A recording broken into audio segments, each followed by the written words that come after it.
The bank manager's hands were shaking when he made the call. "Mr. Dawson, I don't know how to explain this, but your debt has been restructured. You're not losing your farm." On the other end of the line, a man who hadn't slept in 3 weeks started to cry. His wife grabbed the phone, certain it was a mistake. Their daughter, 11 years old, watched from the kitchen doorway, not understanding why her parents were holding each other and sobbing. Wait, because the person responsible for that phone call was watching from a window a quarter-mile up the road, and he would spend the next 30 years making sure no one ever connected his name to what had just happened. Summer 1954, the Santa Monica Mountains northwest of Los Angeles. The land out here was still wild in places. Oak groves and chaparral, dirt roads that turned to mud in winter, properties measured in acres rather than square feet. It was the kind of place people came to escape the machinery of Hollywood, to remember that California had been something before the cameras arrived. Gary Cooper had bought his property in 1948, 40 acres of rolling hills, a modest ranch house he'd expanded over the years, enough space to ride horses without seeing another soul. He came out here between pictures, sometimes for weeks at a time, letting the silence repair whatever the studio system had worn down. The Dawson family had been on the adjacent land for 3 generations, 62 acres that Thomas Dawson's grandfather had homesteaded in 1889, a farmhouse that had survived 2 earthquakes and a wildfire, orchards that produced enough citrus to keep the family fed and enough surplus to sell at the Ventura market every Saturday morning. They weren't wealthy, they never had been, but they'd owned their land outright, free and clear, until Thomas's father got sick in 1949. Notice how debt accumulates because it rarely arrives all at once. First it was the medical bills, specialist visits, hospital stays, treatments that insurance didn't cover. Then it was the funeral costs when the treatments failed. Then it was 2 bad harvests in a row, a broken irrigation pump, a truck that needed replacing. Each problem small enough to solve with a loan. Each loan reasonable on its own. Together they formed a weight that grew heavier every month. By the summer of 1954, Thomas Dawson owed the Bank of Ventura $4,200, a sum that sounds modest now, but represented 18 months of his family's total income. The bank had been patient. Then the bank had been firm. Now the bank was preparing to foreclose. The Dawsons knew Gary Cooper the way rural neighbors know famous people who happened to live nearby. They'd see him riding his horse along the ridgeline at sunset. They'd wave when his car passed their gate. Once, when their daughter Sarah was 7, she'd wandered onto his property chasing a runaway chicken, and Cooper had walked her back personally, the chicken tucked under one arm, making small talk with her parents about the weather and the quality of the season's oranges. They never asked him for anything. They never would have dreamed of it. He was Gary Cooper, a man who existed in a different world, whose face appeared on screens 40 feet tall, whose name was spoken in the same breath as words like legend and icon. You didn't ask men like that for help with your debts. You admired them from a distance and kept your troubles to yourself. Thomas Dawson had kept his troubles very much to himself. His wife Margaret knew, of course. They'd sat together at the kitchen table after Sarah was asleep, going over the numbers again and again, looking for solutions that didn't exist, but they hadn't told the neighbors, hadn't told their church, hadn't told anyone who might have been able to help, because asking for help meant admitting failure, and Dawsons didn't fail. Dawsons endured. The foreclosure notice arrived on a Tuesday. They had 60 days. Listen to how Gary Cooper found out. Because it wasn't through conversation or confession. It was through paperwork that was never meant to reach his eyes. Cooper's business manager was a man named William Hartley, meticulous, discreet, the kind of professional who handled a star's affairs without ever appearing in the gossip columns. Part of Hartley's job was reviewing investment opportunities, filtering the thousands of proposals that came across his desk, and presenting only the most promising to his client. In July 1954, a packet arrived from the Bank of Ventura. The bank was offering a portfolio of distressed properties to select investors, land that could be acquired below market value, developed, and resold at substantial profit.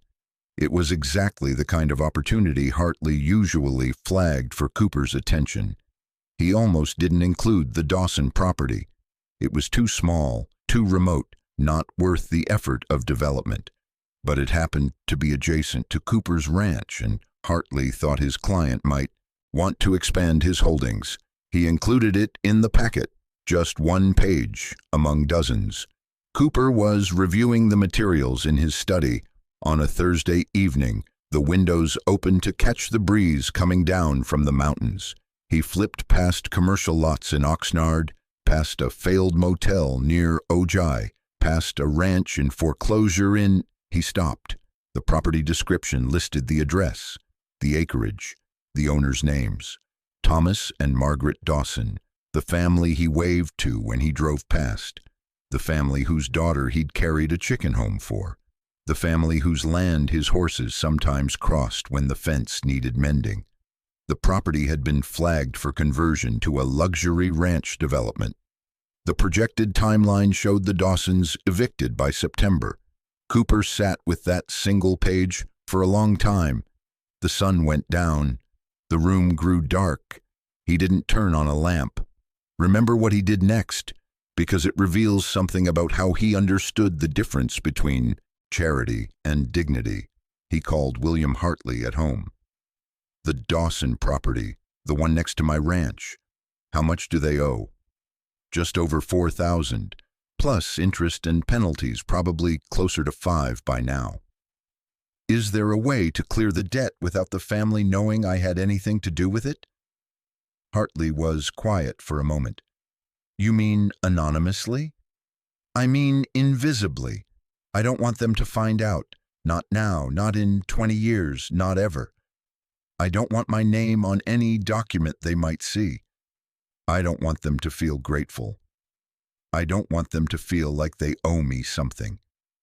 That's complicated. The bank will know where the money came from. Then we don't pay off the debt. We restructure it. We buy the note from the bank, set up a trust to hold it, and give the Dawsons terms they can actually meet. New payment schedule, reduced interest, whatever it takes to make the numbers work. The trust sends them a letter saying their loan has been acquired by a new holder who's offering better terms. They never know who's behind it. That's a lot of legal work for $4,000.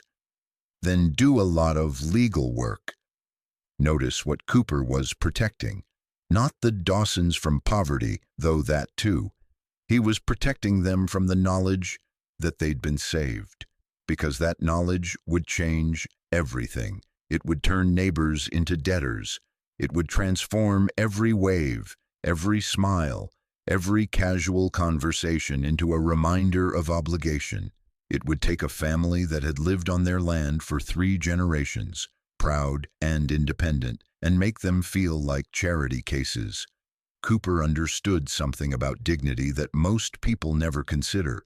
Sometimes the kindest thing you can do for someone is make sure they never have to thank you.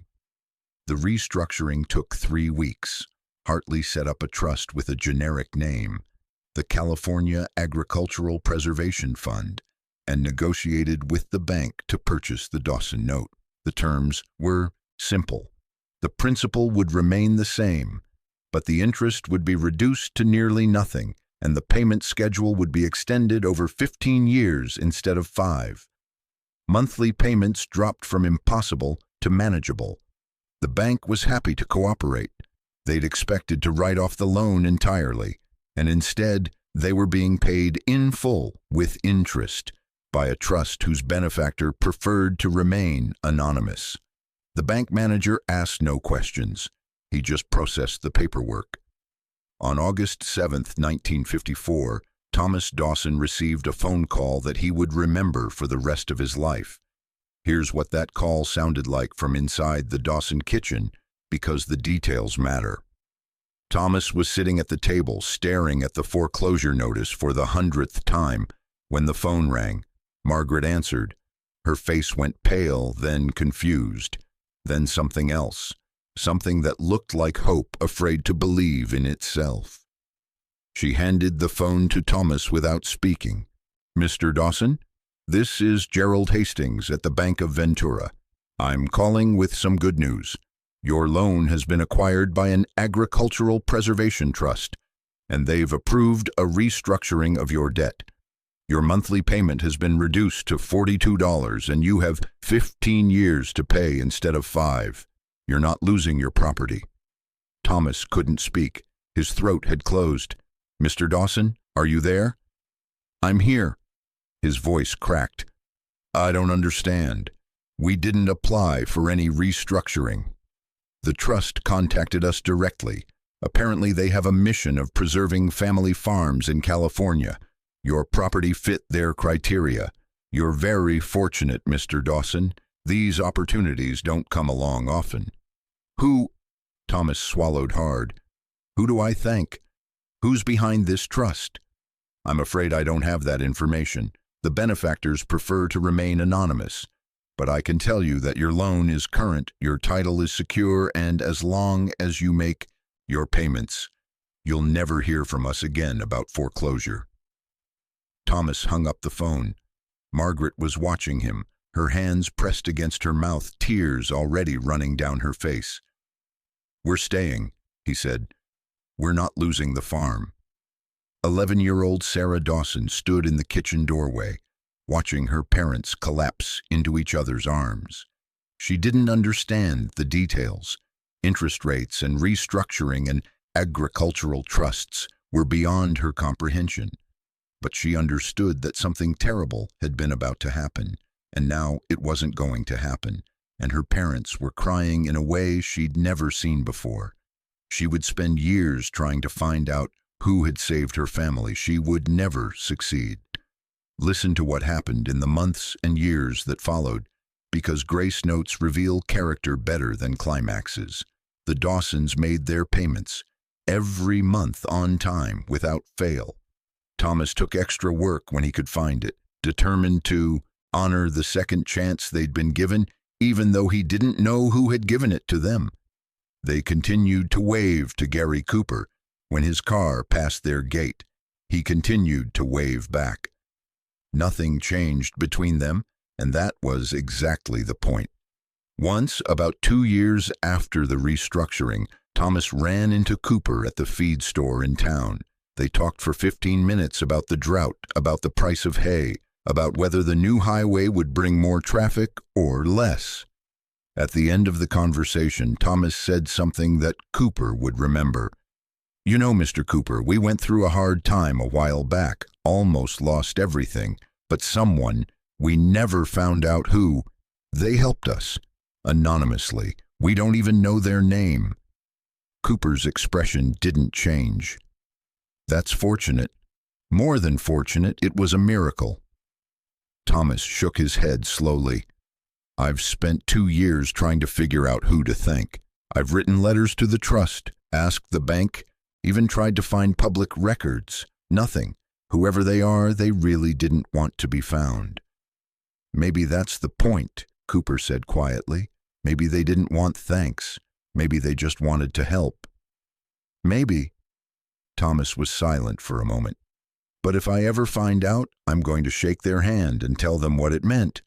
Not just to me, to my wife, my daughter, my grandchildren someday. That kind of thing. It goes down through the generations." "I'm sure they know," Cooper said.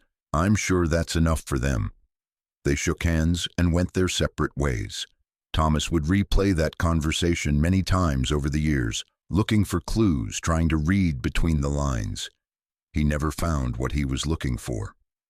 Gary Cooper sold his ranch in 1959 when his health began to fail, and moved closer to the city where the doctors were. He died in May 1961, and the obituaries spoke of his films, his awards, his legacy as an American icon. None of them mentioned the Dawson family, or the California Agricultural Preservation Fund, or a debt restructured in secret so that a family could keep their land. The trust continued to hold the Dawson note. The payments continued to arrive, month after month, until 1969, when the final installment was received and the loan was marked paid in full. Thomas Dawson owned his land outright again, the way his grandfather had, the way his father had before the medical bills and the bad harvests and the accumulating weight of debt. He died in 1978, still not knowing who had saved his farm. Margaret followed him in 1982. They're buried together in a small cemetery overlooking the valley, within sight of the land they'd nearly lost and the land they'd managed to keep. But wait, because Sarah Dawson, the 11-year-old in the kitchen doorway, grew up, and she never stopped wondering. She became a journalist, partly by temperament, partly by training, but partly because of a question that had lived in her since childhood. Who had saved her family, and why had they wanted to remain invisible? In 1987, she wrote a feature article for a regional magazine about the changing landscape of rural California. It was mostly about development and loss, about farms becoming suburbs and orchards becoming strip malls. But she included a section about her own family, about the miracle of 1954, about the anonymous trust, about growing up knowing that someone she'd never meet had preserved everything she loved. The article caught the attention of an entertainment reporter who was working on a retrospective about Gary Cooper. He called Sarah on a hunch, having noticed that the Dawson farm was adjacent to Cooper's former ranch. Did you ever consider that it might have been him? Cooper, he was your neighbor. He had the resources, the timing fits. Sarah was quiet for a long moment. I've thought about it, she admitted. For years, but there's no evidence, no documents, no records, nothing that connects his name to the trust. Believe me, I've looked. That might be the evidence, the reporter said. The absence of evidence. Someone went to a lot of trouble to make sure there was nothing to find. That takes intention. That takes resources. That takes someone who really, really didn't want to be thanked. Sarah thought about her parents' faces on the day of the phone call. She thought about the 15 years of payments, the pride they'd felt in meeting every one of them, the way they'd never known they were paying back a Hollywood star instead of a faceless bank. If it was him, she said slowly, then he gave us something more than money. He gave us the chance to keep our dignity. We weren't charity cases. We weren't people who had to be rescued by a famous neighbor. We were just a family who got lucky with a restructuring. Would you want to know for sure? She considered the question carefully. I used to think I would. I spent years trying to find out, but now I think maybe he was right. Maybe the not knowing is part of the gift. Maybe the moment you find out who saved you, you become obligated to them in a way that changes everything. And maybe he understood that better than anyone. The reporter included the speculation in his retrospective, carefully attributed and never confirmed. It was one paragraph in a longer piece, easy to miss if you weren't looking for it. But people noticed. Other journalists followed up. The story became one of those Hollywood legends that everyone suspects is true, but no one can prove. The kind of story that says more about who Gary Cooper was than any of his films. In 2003, Sarah Dawson gave her last interview on the subject. She was 70 years old, living in the farmhouse where she'd grown up, surrounded by the orchards her great-grandfather had planted. For us, she said, Gary Cooper wasn't just someone on television. He wasn't just a face on a movie poster. He was the man who kept us in our home without us even knowing. And the fact that we never knew, that we got to keep our pride along with our property, that might be the most generous part of all. The interviewer asked if she had any final thoughts. Sarah looked out the window at the land her family had held for over a century, the oak trees her grandfather had climbed, the fence line that had once divided their property from a movie star's ranch, the road where she'd waved at a man she never really knew, who might have been waving back at the family whose life he'd quietly saved. "Some people give you things," she said finally. "Money, help, opportunities. And you're grateful, but you're also reminded every time you see them of what you needed and what you couldn't provide for yourself. Cooper, if it was him, gave us something different. He gave us nothing. Officially, legally, on paper, nothing. Just a restructured loan from a trust we'd never heard of. And because he gave us nothing, we got to keep everything. Our land, our pride, our belief that we'd made it on our own." She smiled, but her eyes were wet. "That's a different kind of generosity. The kind that doesn't need recognition. The kind that's satisfied just knowing the family down the road is still there, still waving when you drive past, still believing they did it themselves." She paused. "I hope, wherever he is, that's enough for him, because it was more than enough for us.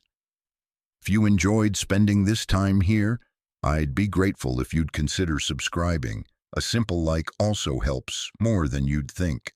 This is a dramatized story inspired by real people and events. Specific dialogue, scenes, and side characters are creative reconstruction for storytelling purposes.